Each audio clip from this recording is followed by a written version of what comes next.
Bonjour à toutes et à tous. Nous voici aujourd'hui à La Rochefoucauld, 25 km à l'est d'Angoulême. Décidément, on fait beaucoup d'émissions autour de ce périmètre, mais il nous a paru intéressant d'aller dans un monde que l'on connaît parfois de façon douloureuse, ou parfois, j'allais dire, quand on vieillit, eh bien, c'est plonger notre regard et le vôtre par le truchement de la radio et même de notre télévision dans un hôpital, et en l'occurrence celui de La Rochefoucauld. Il est au pied du château, il plonge son histoire dans les années 1680, et j'ai la joie aujourd'hui d'avoir derrière cette table du bureau du directeur délégué de l'hôpital de La Rochefoucauld, eh bien son directeur délégué, et plus des cadres supérieurs et cadres de cet hôpital de La Rochefoucauld. Donc je vous invite à me suivre dans cette émission d'En Direct de chez vous. Et merci à monsieur Vincent You de nous accueillir. Bonjour à vous. Merci Jean-Michel de votre venue et par cette vidéo, cette télé. Bienvenue à vos auditeurs et à tous ceux qui vont suivre cette émission. Merci beaucoup. Alors, j'ai dit que l'hôpital plongeait ses racines en 1685, date sans doute à laquelle, après la révocation de l'édit de Nantes, ce lieu qui était un lieu occupé par les protestants, n'a pas été détruit grâce à l'intervention d'un ami, entre guillemets, de Louis XIV, si tant est qu'on pouvait être un de ses amis, en tout cas un de ses espions, paraît-il, monsieur Hérault de Gourville, dont la maison est au centre-ville. Et cet endroit est devenu un hôtel-dieu, donc un hôpital, une maison où on accueille des malades, un peu dans le goût des hospices de Beaune, avec un grand bâtiment et la chapelle au bout. Mais tout ça a bien grandi. Si un jour vous venez par là, il y a aussi une apothicairie qui est à visiter. Ça, c'est l'histoire. Je vais demander à monsieur Vincent Youn peut-être de nous en dire un mot et surtout de nous emmener à la découverte de cet hôpital aujourd'hui. Vous avez dit l'essentiel sur la première étape. Et c'est vrai que dans ce qu'on appelle le musée de l'hôpital, qui n'est pas ouvert au public, sauf situation exceptionnelle, il y a quelques merveilles qui viennent témoigner de cette histoire. C'est-à-dire qu'il y a notamment une Bible de 1564. Bible protestante de 1564. Il y a un moule à hostie, il y a des figures de cette époque, une crécelle à lépreux. Donc autant de choses qui marquent l'origine des lieux. Et vous avez raison, l'édit de Nantes mettait en question l'existence de ce lieu, et comme je l'ai sous les yeux dans les traces d'histoire, le bâtiment a été confié pour être transformé en charité. La charité, c'était le mot de l'époque pour ce qui devient, dans le temps, et se laïcise, devient un hôpital. Donc c'est l'histoire de la France, hein, d'une certaine manière. Cet aspect-là, c'est les premiers soins aux nécessiteux. Après, je ne vais pas faire de cours d'histoire que je serais en difficulté d'ailleurs de retracer de manière fidèle, mais si on va très loin, très vite dans les décennies qui se rapprochent de nous, c'est un hôpital de petite taille, dit hôpital de proximité aujourd'hui, qui a comme caractéristique d'avoir perdu chirurgie et maternité dans les années 80, comme beaucoup en France, et donc aujourd'hui d'être recentré sur une diversité de services, soit de court séjour médecine, soit de moyen séjour convalescence dans les mots habituels, soins de suite et de réadaptation dans les termes plus techniques, qui en fait nous permet d'avoir des soins de proximité très souvent, avant tout, pour des personnes âgées. Et donc, c'est un hôpital qui a une vocation gériatrique assez marquée. Il n'y a pas d'urgence, il n'y a pas d'imagerie, il n'y a pas de consultation aujourd'hui, mais c'est sans doute un de nos projets. Et donc, bien, cet hôpital de La Rochefoucauld profite de sa proximité avec Angoulême pour avoir des liens avec un hôpital un peu grand frère, plus proche, qui peut nous aider sur un certain nombre de compétences. Maintenant, la particularité de l'actualité de cet établissement, c'est une étape très importante qui a été signée en novembre dernier, puisque nos financeurs principaux, le département de la Charente, le conseil départemental, et l'ARS, l'Agence régionale de la santé, ont signé avec nous un document pour dire qu'il y avait de nouvelles ambitions à écrire. Et ils nous ont confié une orientation qui correspond bien à nos atouts, à ce qu'on est et à ce qu'on veut faire, c'est-à-dire écrire l'avenir pour l'accompagnement des personnes âgées et donc définir ce que c'est qu'une maison de retraite de demain. On ne va pas faire au XXIe siècle les mêmes choses. Hein. C'est clair, c'est nécessaire de changer de proposition et de type d'accompagnement, de diversifier. Et puis par ailleurs, être en pointe sur les métiers du grand âge et du handicap. C'est un lieu de stage qui doit être reconnu demain, de formation de jeunes professionnels qui aiment la gérontologie et qui auront ici des équipes compétentes, formées, pour pouvoir changer de regard sur la vieillesse et sur les métiers du grand âge. Alors merci de cet éclairage à la fois l'histoire et qui arrive et aboutit à l'aujourd'hui de la réalité de cet hôpital. On l'a compris pour synthétiser donc en direct de Girac. On peut venir quand on a eu des soins ou des opérations se refaire une santé ici, être accompagné. Et puis il y a aussi une deuxième partie pour le grand âge où on reçoit du monde en résidence ici, j'allais dire jusqu'à la fin. Et cet hôpital, il est en mutation. Et comme vous le disiez, il y a des techniques sans doute et une autre façon d'appréhender le grand âge et son accompagnement. Et c'est ce à quoi vous vous évertuez, et notamment cette charte dont vous venez de nous parler et dont maintenant vous allez peut-être avec nos invités que sont Céline Rougier, cadre de santé, et puis Denise Desmoulins, cadre supérieur de santé. Vous allez pouvoir nous en parler plus avant. Et quand nous aurons fait tout ça, nous partirons à la découverte de l'hôpital. Mais je reviens sur ce que vous étiez en train de dire, puisque c'est ce qui va fixer tout ce qui va arriver demain et qui est en gestation et je pense bien avancé. Tout à fait. Donc nous, on veut notamment porter des projets innovants et être lieu de formation reconnu sur ces projets innovants. Et innovant, c'est un mot peut-être pour remettre en avant des conceptions qui sont bien connues des soignants, mais qui méritent d'être portées haut et clair, à savoir que aujourd'hui, on doit cesser de considérer que quelqu'un qui travaille auprès de personnes âgées, il est là pour faire des toilettes. C'est pas comme ça qu'il faut synthétiser les choses, et quelquefois c'est le cas.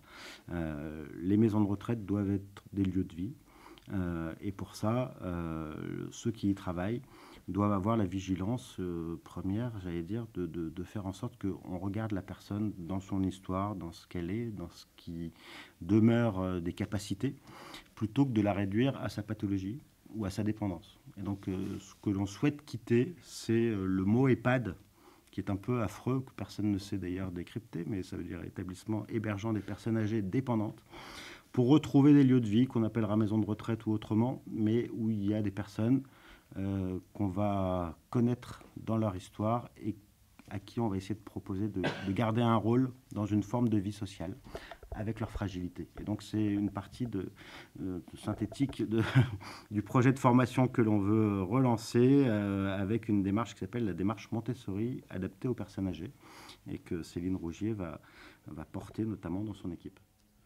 Bien, alors ça fait une transition toute trouvée pour Céline, qui va nous expliquer ce que c'est peut-être cette nouvelle méthode, qui n'est peut-être pas si nouvelle, mais qui vient de débarquer, parce qu'on l'a entendu dans l'éducation en général des enfants.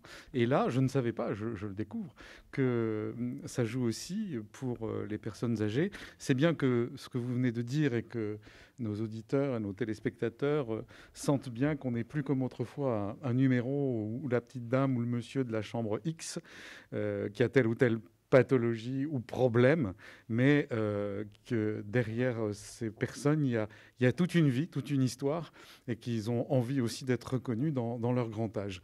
Alors, à qui je passe la parole? Voilà, c'est à vous. Oui. En effet, comme vient de le dire Monsieur You, la mise en application de la méthode Montessori peut être elle aussi mise en application auprès de la personne âgée. C'est une réflexion qui est importante puisque, en effet, les personnes âgées, quand elles rentrent en établissement, et donc le terme EHPAD est utilisé actuellement en mettant en avant la notion de dépendance, c'est pour ça que nous privilégions plutôt le terme de maison de retraite ou autre terme, on est fixé notamment sur la dépendance des choses. Les gens, quand ils rentrent en maison de retraite, présentent en effet parfois une diminution de leur capacité physique ou une apparition parfois de troubles au niveau de la mémoire, ce que nous, on nomme des troubles cognitifs. L'intérêt de la méthode Montessori, c'est d'aller au-delà justement ces troubles, au-delà cette dépendance, et c'est de remettre en avant l'autonomie la personne, ses capacités. Et c'est une démarche qui est extrêmement importante. C'est-à-dire qu'on ne va plus simplement se fixer sur la dépendance de la personne, ce qu'elle ne peut plus réaliser aujourd'hui, mais on va plutôt se fixer et travailler et accompagner cette personne sur ce qu'elle peut encore réaliser et la remettre dans un rôle de citoyen aussi. En effet, les personnes, quand elles rentrent en maison de retraite, elles rentrent dans une maison. Elles payent un loyer, elles sont résidentes de cette maison et elles doivent continuer à mener une vie quasi, j'ai envie de dire, comme elle était à leur domicile. L'intérêt pour nous, pour l'hôpital de La Rochefoucauld, et c'est parfois aussi, ça peut être un désavantage, c'est un rattachement aussi à un établissement sanitaire que représente l'hôpital. Mais par contre, on a quand même un environnement privilégié puisque en fait, notre établissement se situe au cœur de la ville. Et ça, c'est un aspect extrêmement important pour remettre le domaine social au sein de nos maisons. Voilà. Et donc, moi, en tant que cadre de santé, je vais donc être accompagnée. C'est un projet d'établissement pour mettre en place cette méthode auprès des soignants, pour une mise en application auprès des personnes que nous accueillons. Et ça va permettre aussi de valoriser aussi le travail des professionnels. Et comme l'a dit M. You, d'aller au-delà, le faire, de ne pas être seulement dans le faire, la réalisation de toilettes, de change, de l'alimentation. Mais ça va permettre de mettre en valeur toutes les capacités autres que possèdent les professionnels travaillant dans le médico-social. Alors, comment on s'y prend pour changer de méthode, ou du moins prendre cette méthode qui n'est plus sur la partie négative, qui reste des gens, je vais dire, mais la partie positive qu'ils ont encore, et prendre encore leur personnalité? Comment est-ce que vous allez vous former et le personnel là-dedans, comment vous allez vous débrouiller? Alors, je crois que déjà, dans un premier temps, les professionnels qui travaillent et qui ont un projet de travailler au sein du médico-social ont déjà aussi cette pensée, cette philosophie. Il y a déjà une valorisation de ce qu'est la personne âgée et une envie de l'accompagner. Donc, ce n'est pas un changement brutal des choses non plus. En effet, par la suite, il va y avoir une formation qui va être réalisée auprès de l'ensemble des professionnels, et ça, c'est important, pour qu'on puisse mettre un projet en place et que ce projet puisse être mené à terme. Il faut que l'ensemble des professionnels puissent avoir une formation pour pouvoir s'impliquer par la suite et donner sens au projet qui va être mis en place. Et après, j'ai envie de dire, c'est un travail d'accompagnement. Pour que quelque chose puisse aboutir, il faut savoir donner sens. Et c'est l'accompagnement qui va être réalisé par les différents acteurs, l'encadrement, mais aussi d'autres collaborateurs qui fera que ce projet pourra être mené à bien. Mais vraiment, l'idée de départ, c'est qu'on sent au sein des professionnels une envie d'aller aussi sur ce domaine-là. Et c'est ce qui fait qu'aujourd'hui, on met aussi en place ce projet au sein de cet établissement. C'est parce qu'on sent que les professionnels, aujourd'hui, sont prêts justement à franchir ce cap et cette étape. Merci de votre témoignage. Je pense que ça va aussi changer leur approche et même la vision qu'ont les gens qui sont soignés ici ou accompagnés ici de ceux qui s'occupent d'eux.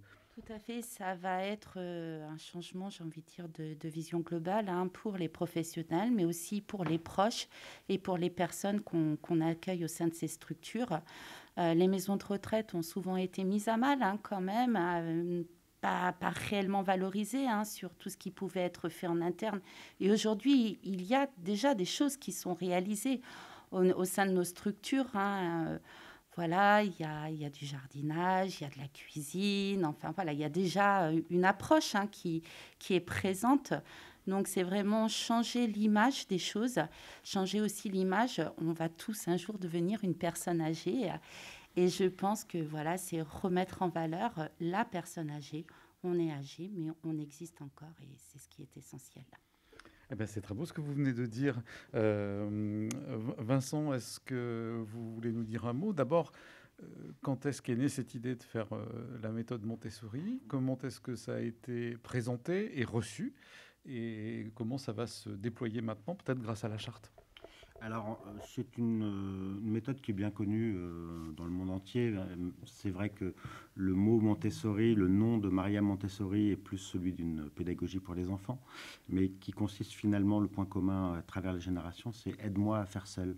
Donc là, en l'occurrence, il s'agit de faire en sorte que l'habitant d'une maison de retraite, on ne va pas tout faire pour lui, on va l'aider dans certains actes de ses fragilités, mais on va veiller à lui laisser faire tout ce qui est possible.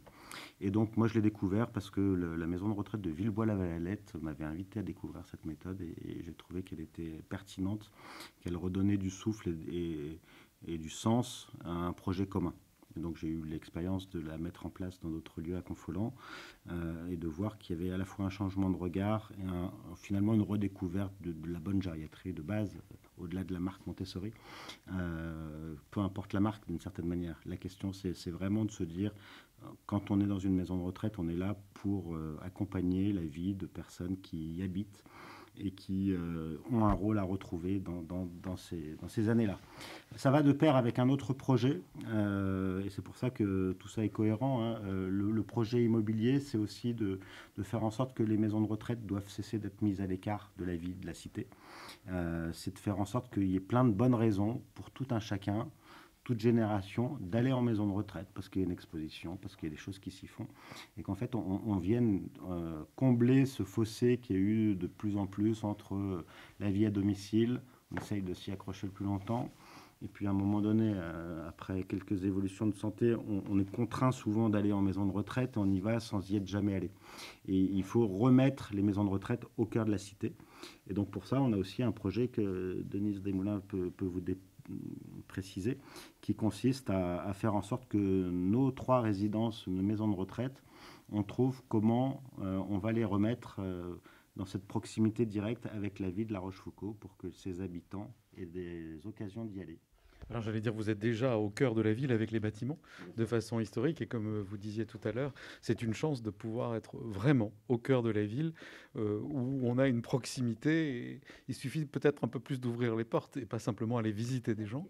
Alors il y a déjà des choses qui se passaient. Je me rappelle que les carmes intervenaient dans les maisons. Je me rappelle même enfant avoir été chanté avec les chorales. Je pense que ça continue, mais peut-être que vous allez mettre l'accent un petit peu plus là-dessus. Alors maintenant, donc, comme vous l'avez dit, Monsieur Vincent Youx, c'est Madame Denise Desmoulins, qui est cadre supérieur de santé, qui va prendre la parole pour nous parler de cette charte et de la partie qui l'occupe.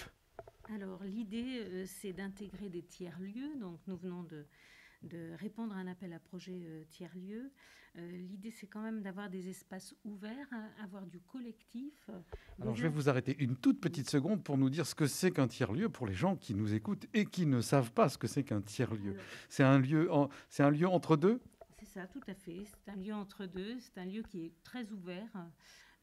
Et qui vient partager en fait entre, par exemple pour notre tiers-lieu que nous allons mettre en place, c'est le milieu associatif, c'est à la fois les commerçants, c'est à la fois la cité, c'est à la fois les intervenants. En fait, nous sommes au cœur de ce lieu-là. Et il reste ouvert. J'insiste sur l'espace ouvert, voilà, où les personnes issues de milieux différents viennent, par exemple. Nous avons l'intention de mettre une grainothèque en place qui serait au cœur de la MAPA, dans une de nos résidences, et faire des interactions, à la fois de la vente, à la fois du partage, du jardinage, de ce lieu-là et de cette interaction. Nous avons un lieu de vie où la personne âgée est au cœur de la citoyenneté et partage avec tous. Alors moi qui suis habitant ici autour, qu'est-ce que je vais venir faire à la MAPA et dans ce tiers-lieu ? Eh bien, vous pouvez par exemple venir voir cette grainothèque que nous allons mettre en place, venir échanger des graines avec par exemple d'autres acteurs et les personnes âgées aussi qui vont, pour celles qui sont les plus autonomes, participer peut-être à du jardinage. Voilà, nous avons un circuit que nous voudrions mettre en place et ne pas rester que sur une seule résidence, mais plutôt avoir un parcours pour que même le champ du handicap participe aussi à ce tiers-lieu. Alors maintenant, pour faire vivre ce tiers-lieu, c'est les gens qui sont des cadres comme vous, qui allez le porter. Comment est-ce que vous allez réaliser ça et par quelles étapes vous allez passer? Alors, ça va être pour moi l'affaire de tous les acteurs de l'hôpital, mais à la fois de l'extérieur. Ça n'est pas dévolu uniquement qu'à l'encadrement. Hein, c'est tous les acteurs qui vont, et comme vous le disiez Céline, ils sont déjà porteurs de la méthode Montessori, ils vont se l'approprier et ça fait partie, et tous les acteurs du cadre à l'ASH, mais le directeur aussi d'ailleurs, tout le monde participe à ce tiers-lieu. Bien. Quand est-ce que ça va ouvrir ses portes, ce tiers-lieu? En gros, hein. Alors, je dirais que dans nos têtes, il est déjà ouvert, Oui. voilà, mais que nous allons le mettre en place et nous allons essayer de porter ça. L'accord tripartite, comme monsieur le directeur vous l'a dit, a été signé il y a très peu de temps. Donc voilà, nous allons mettre en œuvre tout ça. Je vais toquer aux portes des collectivités pour essayer de voir si elles peuvent nous aider financièrement pour actionner les premières étapes. Après, c'est quelque chose qui va vivre avec ce que chacun y met. Et donc, si les habitants du territoire viennent nombreux, échanger des graines, faire des plantations, des cueillettes après, en même temps que certains habitants de la maison de retraite qui ont tous eu une vie, pour nombre d'entre eux, marquée par le jardin et ses plantations. Ils vont retrouver des gestes qu'ils ont aimé faire et donc je pense qu'il y aura une émulation. Il y a des liens avec des associations, il faut qu'il y ait des liens avec les collectivités. Ils ont l'air très intéressés par cette perspective. Alors plutôt passer par les associations, l'association de commerçants, etc. Parce qu'évidemment, l'horloger, le fleuriste, je ne sais pas, le boucher, comment ils peuvent s'intégrer dans ce tiers-lieu? Après, il y a une partie de ce tiers-lieu qui consiste à faire un bar à soupe. C'est-à-dire qu'on pense que l'automne et l'hiver, il y a forcément moins de temps dans le jardin. Et donc, on peut profiter des fruits de ce qui a cultivé et utiliser les lieux pour accueillir ceux qui veulent partager une soupe faite maison. Donc l'idée, c'est d'avoir une petite équipe qui se constitue, sans doute avec des jeunes en service civique, pour renforcer une équipe de la maison de retraite qui doit rester centrée sur ses missions habituelles, mais avec, là, comme je le disais, une émulation. Donc si des commerçants veulent participer à la vie de ce bar à soupe, si des professionnels de la culture veulent accompagner pour faire vivre ce lieu de temps en temps de concerts ou d'expositions, c'est vraiment l'objectif. C'est-à-dire que l'entrée de la maison de retraite est suffisamment large pour pouvoir avoir des usages très divers. Et donc ça correspond bien à un lieu qu'on veut partager avec les habitants de la commune et faire en sorte qu'il y ait plein d'occasions d'y aller et peut-être qu'on sera surpris. En fait, d'une certaine manière, on remet la clé des lieux aux habitants de la maison de retraite et peut-être à des partenaires qui vont nous dire mais c'est là où on a besoin d'être pour faire nos projets. Alors si des partenaires futurs nous écoutent, ils s'adressent à qui? Parce que la clé, c'est joli, mais elle ouvre quelle porte? Écoutez, qui s'adresse à moi, je leur ferai bon accueil, c'est promis.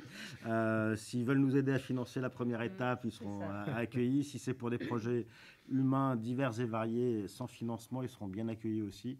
Vraiment, la maison de retraite, ce qu'il faut retenir, la maison de retraite de demain, c'est pas un échec parce qu'on ne peut plus être à domicile. C'est un lieu où il se passe beaucoup de choses. Et il y en a qui sont durablement alités, mais pas tous, pas tout le temps et pas tous les jours. Et on va y croiser des gens qui sont heureux de venir du domicile dans ce lieu de vie parce que c'est là où ils vont retrouver des amis et des activités qui leur plaisent. Oui, c'est un autre lieu de vie. Et la deuxième question, qui sera la dernière avant qu'on parte faire un tour et visiter la maison, c'est comment est-ce que vous comptez communiquer? Alors certes, il y a cette émission, mais sans doute la presse. Comment est-ce que vous avez vu ce plan de communication, entre guillemets, plan? On ne l'a pas encore construit. C'est vraiment votre présence qui fait qu'on en parle, parce que c'est mûr dans notre esprit. On espérait être retenu par la CNSA, donc l'organisme national qui suit tous les projets relatifs à l'autonomie. Ce n'est pas le cas au niveau national. Je sais que les élus locaux ont fait bon accueil à notre démarche et donc on va se revoir. On communiquera quand ça sera réel. Moi, je n'aime pas trop, sur le principe, faire des projets où on parle trop longtemps en avance. Là, celui-ci est tellement mûr. Et puis il y a une base, c'est qu'il y a beaucoup de projets qui animent, qui relient santé et culture. Et c'est sans doute un des atouts importants des lieux.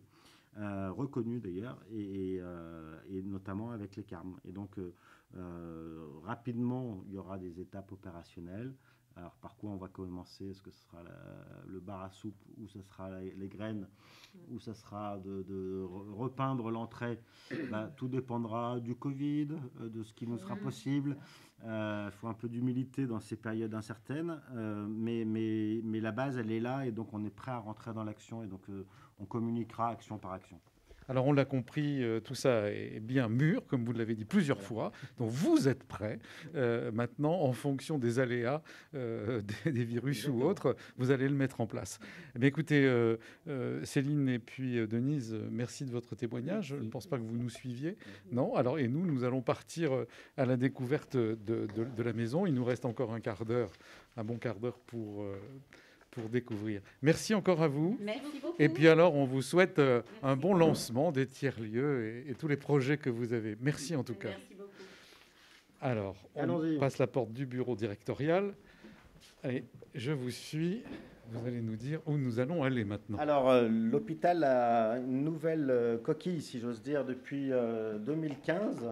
Les services de médecine, de soins de suite et de réadaptation, ce qu'on appelle communément la convalescence, sont dans un nouveau bâtiment qui est très moderne et qui est le lieu où on va retrouver une partie des équipes qui sont concernées par ces services.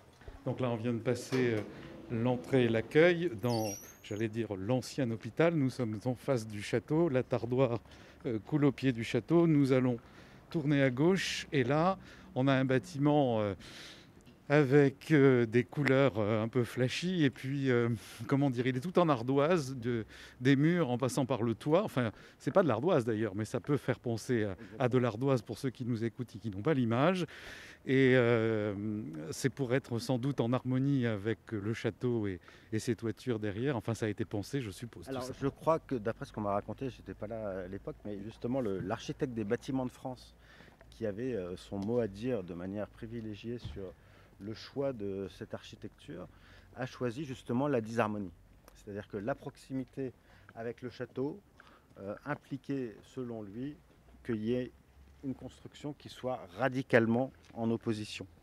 Il ne s'agissait pas d'avoir quelque chose de classique, d'habituel.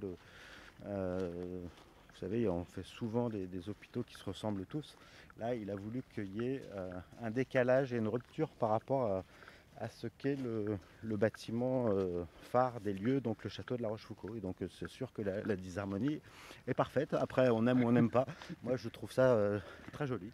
Et intérieurement, en tout cas, c'est très réussi. On va passer par Il y a même des petites terrasses où les gens peuvent, sous les ifs et les pins. C'est une allée magnifique qui était l'allée où les religieuses jadis venaient se reposer. Et puis bien sûr, les gens qui étaient ici dans cet hôtel-Dieu. Et là, nous allons passer sur une terrasse. Alors, il y a des grandes baies vitrées partout. C'est très lumineux, très clair. Et là, je vois que nous sommes attendus. Je suis assez impressionné par toutes ces blouses blanches.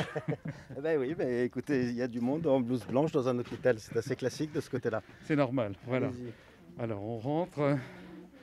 Bonjour.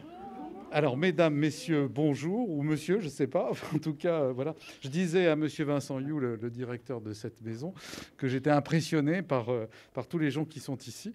Il a dit qu'il était impressionné par les blouses blanches, mais c'est à peu près assez normal quand même d'avoir des blouses blanches dans un hôpital. Bien, alors vous allez nous dire où nous nous trouvons et qui sont les gens qui sont autour de nous. Voilà, donc nous sommes dans le bâtiment qu'on appelle sanitaire, où il y a le service de médecine et le service de soins de suite et de réadaptation. Et donc il y a une partie de l'équipe qui a rassemblé parce qu'on a fait un travail pour essayer de redonner la parole à nos patients et faire en sorte qu'on puisse retravailler sur ce qu'ils disent pendant leur séjour. Vous savez qu'habituellement dans un hôpital, il y a des questionnaires de satisfaction qu'on pose sur la table de nuit. Quelques-uns la remplissent tant bien que mal et on s'aperçoit que globalement, il n'y a pas beaucoup de choses qui y sont précisées, assez peu. Et donc là, on a une autre démarche où on a une partie de l'équipe qui a enlevé la blouse. En tout cas, ce sont des membres du personnel ou des représentants des usagers et qui sont allés interroger les patients, soit juste avant leur départ, soit juste après par téléphone. Et ils ont refait le séjour avec eux. Et dès qu'il y avait une critique, on notait l'exhaustivité des remarques, tous les verbatims. Et donc, c'est un temps de partage avec l'équipe qui a eu lieu début décembre, je crois. Premier temps de restitution pour se dire, tiens, les patients qui viennent dans nos murs, qu'est-ce qu'ils ont à nous dire? Et donc, aujourd'hui, on prépare un suivi de ce que les patients nous ont dit et ce qu'on en a fait. Et puis, c'est un temps d'échange pour essayer de voir qu'est-ce qui doit être encore amélioré, qu'est-ce qu'il y a à revoir. Globalement, j'allais dire, il y a une grande satisfaction. C'est-à-dire que là, vous voyez projeter un certain nombre des résultats. Vous voyez, il y a une question qui est assez sympathique à mettre en avant. Je ne vais pas me priver. Est-ce que vous reviendriez dans les lieux ? Si vous aviez le choix. Si vous aviez le choix, oui, c'est ça, oui, c'est vrai, c'est important. 85% disent oui. Et recommanderiez-vous l'hôpital de La Rochefoucauld à vos proches? 100% de réponses positives. Donc, ça fait un petit peu de baume au cœur. C'est important de se dire que notre travail est reconnu par ceux qui en bénéficient. Et puis après, il y a des choses à travailler aussi, parce que c'est normal. Il y a des séjours qui sont des temps de fragilité et de souffrance. Et donc, il faut regarder en face ce qu'ils attendent. Est-ce que vous avez été surpris du résultat de cette enquête ? Alors, sur la satisfaction, non, parce que je vois bien qu'il y a des équipes qui sont motivées et impliquées et qui aiment leur travail. Donc, ça se ressent directement. Après, il faudra voir dans les équipes qui sont là, elles ont la parole et j'espère qu'elles pourront s'exprimer. On va leur donner, on va voir comment. Il faudra s'exprimer. Moi, je ne suis pas là depuis très longtemps et je suis peut-être le plus récent là, de tous ceux qui sont réunis. J'ai découvert des choses. Par exemple, on soulignait que quelqu'un qui arrivait le vendredi soir dans cet établissement, il n'avait pas de télé dans sa chambre avant le lundi matin parce que l'organisation administrative de l'ouverture de la télé se faisait dans un bâtiment qui était fermé, là où j'étais tout à l'heure à côté de mon bureau. Ça fait partie des choses qui ont été modifiées. Peut-être que dans les équipes, tout le monde l'avait dit 15 fois ou 150 fois et avait désespéré de n'être jamais entendu. Là, ça a été dit par des patients. On s'est dit qu'on voulait être réactif par rapport à leurs attentes et donc ça a été réglé dans quelques semaines. Alors, il y a des choses qui sont plus longues. Il y a des problèmes de Wi-Fi. Je pense que ceux qui travaillent là depuis 2015 disent depuis 2015 qu'il y a des problèmes de Wi-Fi. Je ne trahis pas votre pensée. Et donc là, les dates sont posées pour qu'il y ait des changements de ce côté-là et que techniquement, les patients puissent profiter de ce type d'installations qui permettent facilement la communication avec les familles. Les patients restent combien de temps, en gros, ici, dans cette partie du bâtiment? Alors maintenant, il faudrait faire parler les gens qui sont ici. Alors, il faut parler dans le micro, parce que sinon, ça ne fonctionne pas. Bonjour. Bonjour. Il reste 3 semaines. Après, en moyenne, quoi. Par moyenne, oui.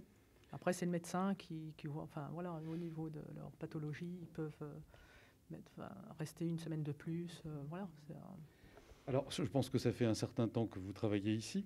Et qu'est-ce que vous voyez comme évolution, comme changement? D'abord, ce nouveau bâtiment que vous avez dû voir construire. Comment vous avez vécu tout ça? Bien, enfin, voilà, c'était quelque chose qu'il fallait faire.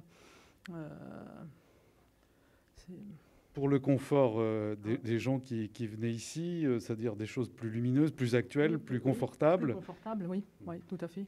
Parce que les bâtiments où vous étiez avant étaient quand même, des années, je ne sais plus, moi, très anciens. Oui, c'est sûr que c'était moins confortable, moins des chambres doubles. Là, c'est que des chambres simples. Non, c'est important ce que vous dites, parce que si un jour on doit venir en rééducation de l'ensemble du département à La Rochefoucauld, on sait qu'on va être bien accueilli, que c'est lumineux, que c'est agréable. Alors, je ne fais pas de la pub pour faire de la pub, mais simplement, on se met dans la peau des gens qui doivent venir pour se remettre en forme. Oui, tout à fait. Bien. Alors après, je ne sais pas qui souhaiterait intervenir et qui s'est penché sur cette enquête. Florence, elle va peut-être nous aider, c'est notre ingénieure qualité. Elle me fait non de la tête, mais ça ne va pas du tout. Qu'est-ce qu'on peut regarder dans ce qui est indiqué? Vous voyez, par exemple, on voit qu'on a quelque chose à travailler sur les directives anticipées. Directive anticipée, c'est un mot technique qu'on connaît peut-être que dans les hôpitaux, qui veut dire que dans le cadre de la législation sur la fin de vie, tout un chacun a la possibilité de faire savoir à l'avance comment il souhaite que les soins s'organisent pour les derniers instants. Et donc, écrire ces directives anticipées, c'est dire à l'équipe de professionnels qui va s'occuper de ces moments, moi, je ne veux pas d'acharnement thérapeutique, je ne veux pas de réanimation, je ne veux pas tel ou tel type d'acte. On connaît ce débat de société très important pour les professionnels. S'il n'y a pas de directive anticipée, la sagesse qu'on essaye d'avoir collectivement, c'est de refuser l'acharnement thérapeutique et d'accompagner la fin de vie jusqu'à la mort. Mais aujourd'hui, on s'aperçoit que la connaissance des directives anticipées, elle est très marginale. Et donc, ça fait partie des sujets où on a testé nos patients. En gros, je ne sais pas quelles sont les statistiques, mais enfin... Alors, vous allez pouvoir nous en dire un petit peu plus. Alors, faut pas que j'ai toujours Monsieur Vincent You derrière le micro. Il faut qu'on ait... Vous êtes un certain nombre. Alors, si j'interviewe tout le monde, peut-être pas, mais enfin, puisque vous êtes là, vous allez nous en parler de ce sondage, j'allais dire, de cette étude. En fait, on a remarqué que les patients connaissaient bien la notion de personne de confiance et en désignaient pas mal, mais sur la directive anticipée, ils n'avaient pas forcément connaissance du terme et de leur définition, ce que ça engendrait. Donc, nous, c'est aussi notre mission d'informer sur ce que ça veut dire et comment l'appliquer. Donc, notre but, c'est d'informer aussi et de sensibiliser les professionnels pour qu'après, ils fassent passer le message à travers de l'oralité ou de l'écrit. Donc, du coup, on va essayer de mettre des actions sur cette problématique. Je comprends. Et ça s'arrête à la porte de l'hôpital ou ça transpire vis-à-vis des familles? Alors, pour l'instant, on a des petits flyers qui sont dans les services en distribution. Mais on a vu que nos flyers qui datent de 2016 ne sont pas forcément pris ou connus. Donc, ça peut être à tout usager qui rentre dans l'établissement. Donc, visiteurs, familles, patients, puisque c'est une information de santé publique. Donc, même si on n'est pas malade, on peut avoir des directives anticipées. Donc, du coup, ça peut être très large et aussi sur notre site internet, pourquoi pas.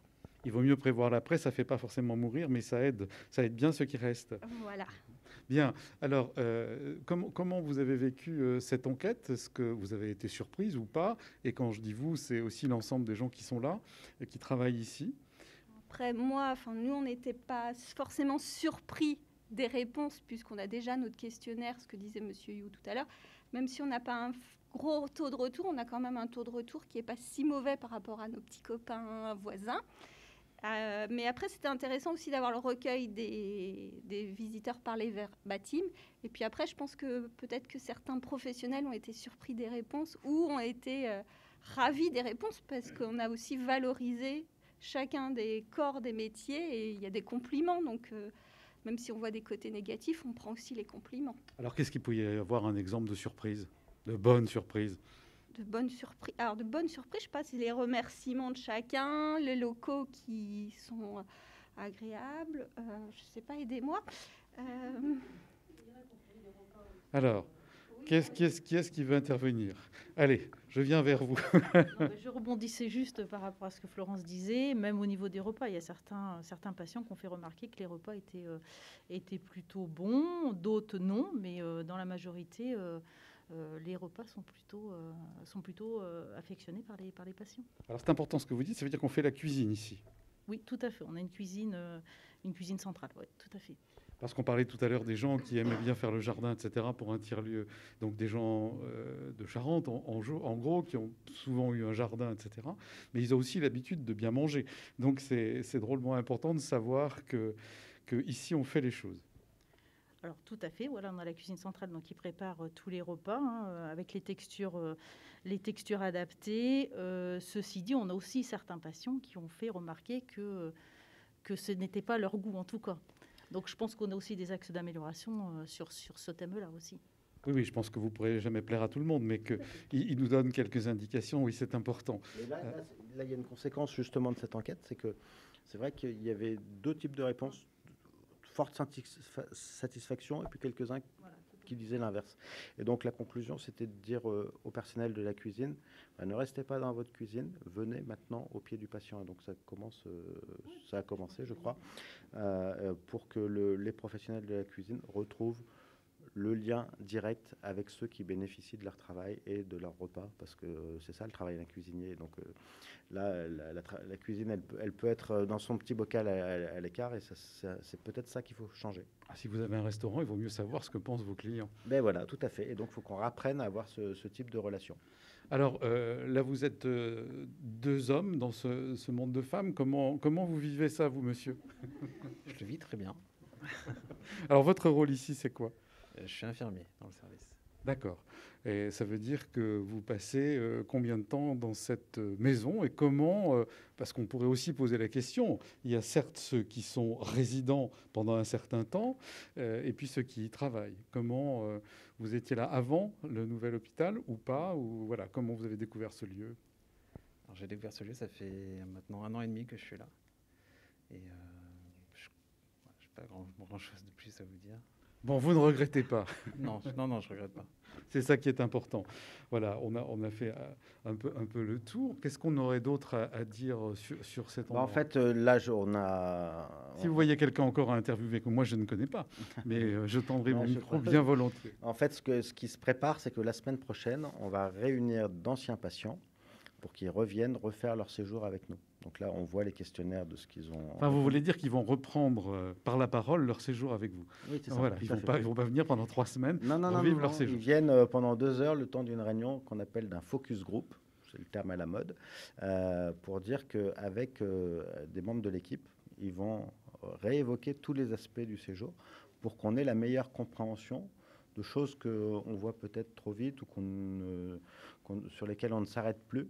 Et eux, ils ne sont pas forcément hospitalisés si souvent, et donc ils ont un souvenir beaucoup plus précis de certains aspects. Et donc, pour qu'il y ait une bonne compréhension, on va en parler de manière très sereine sur des points sur lesquels ils veulent nous alerter. Ça, c'est une vigilance. En fait, la question, c'est pas de se flageller, parce que vous voyez que les résultats sont très positifs, hein. Mais c'est aussi de se dire qu'il faut sans cesse se recentrer sur l'essentiel. Et on peut avoir plein de sujets de tension. Dans cette période de crise sanitaire, il y a beaucoup d'incertitudes. Mais il y a une façon de garder le cap, c'est de se dire, donnons la parole aux patients, à leurs familles, et vraiment faisons en sorte qu'on puisse entendre ce qu'ils ont à nous dire. Et donc vraiment, quand ils griffonnaient quelques petites choses sur un questionnaire de satisfaction, c'était vraiment trop partiel. Donc là, leur donner la parole et les faire revenir, c'est vraiment une façon d'être sur l'essentiel. Alors merci, on l'a bien compris, et que vous êtes très attentif à ce que pensent les gens et ceux qui vont revenir pour en reparler, revivre ce séjour. Mais maintenant, les gens qui travaillent ici, on sait souvent que c'est en tension, l'hôpital. Et comment est-ce que c'est vécu? Je ne sais pas si quelqu'un veut intervenir, mais comment ils vivent leur métier, qui n'est pas un métier simple, évidemment. Comment c'est vécu tout ça? Écoutez, ici, il y avait il y a peu de temps, je pense, une grande attente et un doute un peu existentiel. Il y a quelques mois, il y avait à l'entrée de l'hôpital une banderole avec marqué « Hôpital en faillite ». Donc ça dit beaucoup. Oui, ça dit beaucoup. La banderole n'est plus là. Je pense qu'il y a encore besoin d'amélioration sur beaucoup de choses de notre fonctionnement. Aujourd'hui, on est perturbé par la difficulté à recruter des médecins, la difficulté à stabiliser notre organisation pour pas trop changer de service. Et donc il y a une difficulté, hein, ici comme peut-être dans d'autres hôpitaux nombreux en France.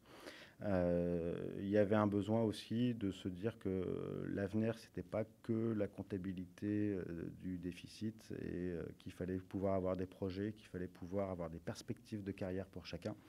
Donc là, l'étape que j'évoquais tout à l'heure avec nos financeurs, elle a permis de dire il y a un avenir, nos financeurs nous accompagnent et cessent de nous demander de baisser les effectifs. Parce qu'au mois de juillet, c'était ça.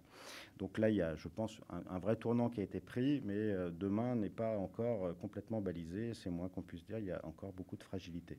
Alors moi, si je voulais faire un résumé de l'émission, je dirais que certes, on a toute la partie administrative, toute la partie bâtiment, toute la partie soins, etc. On n'a pas interviewé les malades, puisque on est aussi dans cette période de Covid, il n'est pas question qu'on aille porter on ne sait quel germe dans les chambres ou ailleurs, mais que vous avez envie de mettre l'humain au cœur de cet hôpital et le dialogue pour avancer et dans des méthodes participatives.